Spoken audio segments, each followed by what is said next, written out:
Quelques mots d'abord sur la situation un petit peu sociale et politique de ce début d'année. C'est que ces premières journées de mobilisation ont montré un rejet massif par les salariés, plus particulièrement les Françaises et Français, du projet de réforme des retraites du gouvernement qui veut porter la retraite à 64 ans en allongeant la durée des cotisations.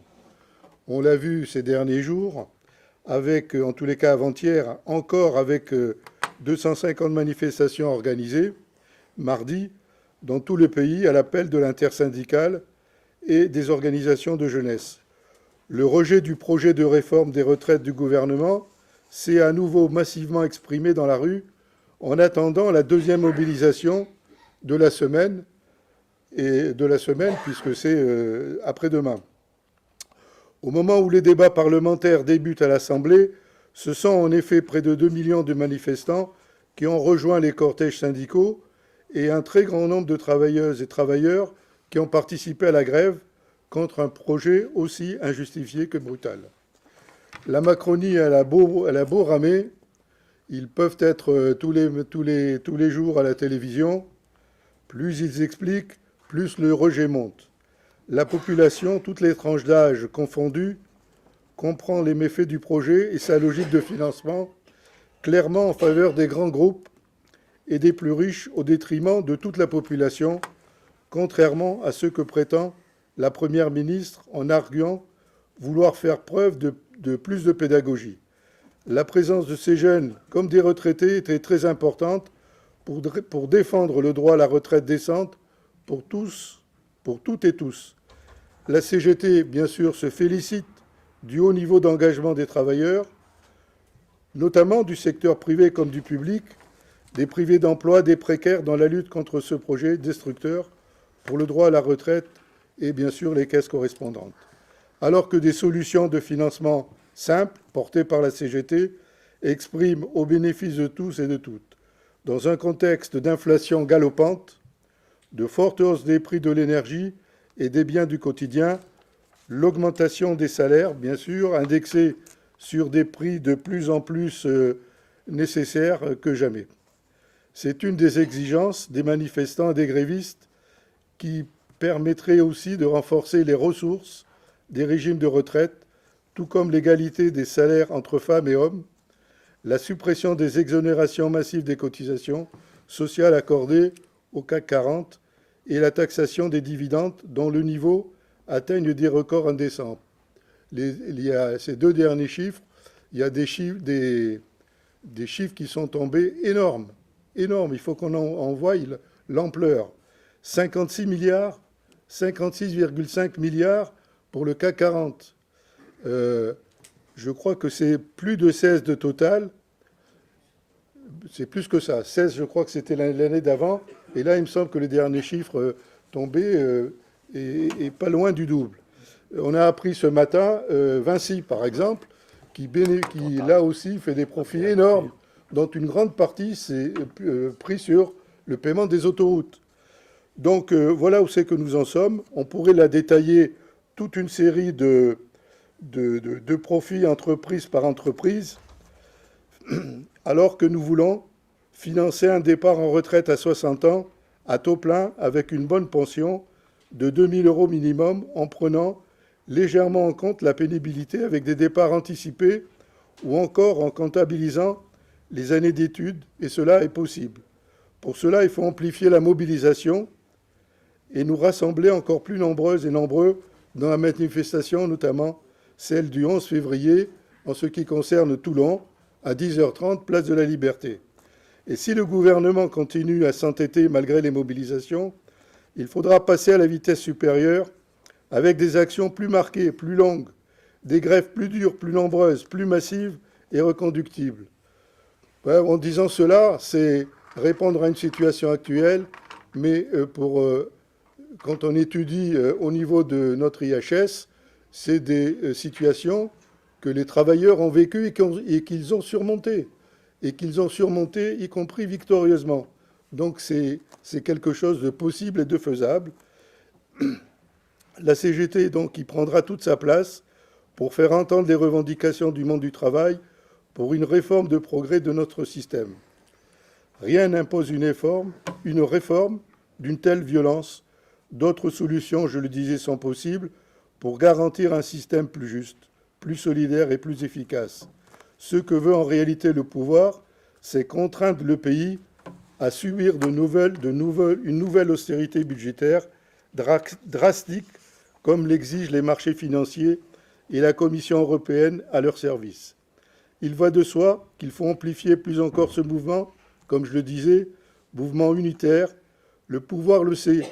Abandonner sa nouvelle retraite de 64 ans, c'est retrouver en face de lui un cahier revendicatif des travailleurs que décèlent en profondeur des rassemblements sur les questions de salaire, d'inflation, de santé, d'emploi, avec une autre répartition des richesses. Face à la crise du capitalisme qui s'amplifie et la guerre du tout contre tout, repli nationaliste et xénophobe, racisme et antisémitisme, trouve un terreau fertile. Partout sont fabriqués des ennemis pour diviser les peuples et le monde du travail, en France comme dans toute l'Europe. La politique du gouvernement, cherchant à disputer le terrain de la lutte contre l'immigration à l'extrême droite, aggrave ces phénomènes, comme l'antisémitisme qui connaît un regain, et tout cela, bien sûr, doit être combattu. En ce qui concerne notre activité de l'IHS, pour en faire la transition, nous savons que la crise du capitalisme des années 1974, elle a pris un caractère systémique. Et nous en sommes à cette situation et à cette aggravation aujourd'hui dans lequel le pouvoir, y compris, est prêt à entraîner le pays, les travailleurs de France et d'ailleurs, à des guerres. Nous vous proposons donc, en ce qui concerne notre activité de l'IHS, de revenir donc sur l'année 2022, avec un bilan de l'année écoulée, un projet d'orientation et un plan de travail pour 2023, avec un bilan financier, comme le rappelait Claude tout à l'heure. Ce qui a été réalisé, nos difficultés, nos points d'appui, le nombre d'adhérents. Alors, en ce qui concerne le nombre d'adhérents individuels, de 2021 à 2022, on est passé de 184 à 174, c'est-à-dire 10 adhérents de moins. Et en ce qui concerne les bases syndicales et associatives, on n'en a qu'une, on est passé de 2021 à 2022, nous sommes passés de 37 organisations à 27, c'est-à-dire 5 de moins. Le samedi 26 mars, à la rencontre débat autour du film Une journée particulière d'Hector Scola sur la progression du fascisme en Italie et les dangers présents quand le pouvoir met en place des prémices de fascisation de la société. Nous étions 20. Ça nous a posé quelques interrogations, difficulté d'engagement des adhérents, du CAO. On a écarté, bien sûr, le choix du samedi après-midi, qui ne peut expliquer la faiblesse de la présence au regard des enjeux d'aujourd'hui. Le samedi 24 septembre, nous avons fêté les 10 ans de notre institut. Il y a eu une participation plus forte, nous étions 70, avec un débat sur la place, le rôle et l'utilité de l'IHS-CGT, avec Gilbert Garel, qui est le président de l'IHS. Il y a eu l'exposition sur les 10 ans d'existence de notre IHS, une exposition du syndicat des postiers, un hommage rendu à nos camarades disparus et bien sûr un repas fraternel. Ce fut une belle réussite, bien préparée, et on le doit cette réussite à sa préparation en amont avec un engagement concret des participants. Le 24 novembre, une conférence sur l'histoire du syndicalisme dans les services publics du Var, la défense des statuts et les luttes d'hier et d'aujourd'hui. Nous étions là 45. Poursuivre, nous avons aussi inscrit en 22 la poursuite de démarches de proximité en direction des syndicats. Là, nous y avons poursuivi avec certaines difficultés aussi. Étendre également nos efforts en matière de communication pour assurer une meilleure visibilité des activités de l'Institut. Il y a un site mis en place de très grande richesse et qui est une mine d'or pour les militants qu'anime Jean-Pierre. Archives de nos productions, interventions vidéo, relais pour se rendre sur le site national de l'IHS avec des vues en fonction de notre activité. C'est un outil qui nous paraît extraordinaire et qui est sous-utilisé. Il y a eu une parution normale de notre journal, 4 publications par an. Nous avons là-dessus répondu aux questions posées. Par contre, sur le lien, il n'en a eu que 2 au lieu de 4. Quoi. Nous n'avons pas publié de livre cette année. Néanmoins, nos publications antérieures continuent d'être diffusées. Histoire et défense des conquis sociaux, on a eu, je crois, une réédition là-dessus. La marchandisation de la santé, la CGT face à la guerre du Vietnam et de l'Indochine, la crise du capitalisme et les mutations du travail. Et cela, donc, là, il y a eu des ventes intéressantes qui ont, autour des congrès des syndicats, de leur assemblée, dans des journées de formation, ont eu là un certain écho assez intéressant. Néanmoins, lors de notre 10e anniversaire, il y a eu une intervention d'André Prône sur le besoin de lecture comme moyen d'émancipation. Là, on constate que la lecture se fait, on lit de moins en moins, en particulier nouvelle génération, et donc c'est là aussi donc une préoccupation. Renforcer le travail d'archives et sa commission. Poursuite du travail d'archivage avec un travail collectif de la commission. Cette commission, composée de 4 camarades, a terminé un premier classement d'archives. Cette commission, elle nous a fait réfléchir sur un travail plus collectif dans d'autres domaines. La question, par exemple, de la préparation des journaux, la préparation des conférences et des débats. Cette commission, en ce qui concerne l'archivage, nous entrons dans une 2e et 3e phase, c'est-à-dire après avoir rassemblé tous les documents qui sont rangés, il faut maintenant les classer un par un.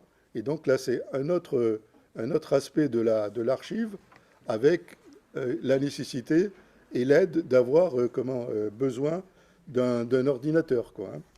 Et puis après, il y aura une 3e phase qui sera celle de scanner les documents, mais nous ne l'aurons pas cette année, je ne pense pas. Mais nous l'avons quand même en perspective. Nous avions aussi vu de mettre en place une bibliothèque à terme, donc on n'a pas pu la faire, parce qu'il y a là aussi toute une organisation, bien que nous ayons des bouquins à mettre à la disposition des militants et des adhérents, donc on n'a pas pu le faire. Développer donc la présence du LHS dans nos stages de formation, sur le seul terrain de l'histoire sociale, dans le but d'apporter des connaissances et de faire connaître auprès de nouveaux militants aussi ce qu'est l'IHS. Il y a également, il faut le souligner, l'union départementale CGT du Var, avec notre UD. Nous avons eu des rencontres, des échanges, des mises en commun d'objectifs liés à l'histoire sociale de la CGT dans le Var, comme les 10 ans de l'IHS et ce que l'on va vous proposer en ce qui concerne les bourses du travail. Je terminerai après avec les activités diverses. Notre présence à l'inauguration de la rue Martha Desrumaux à Evnos, notre présence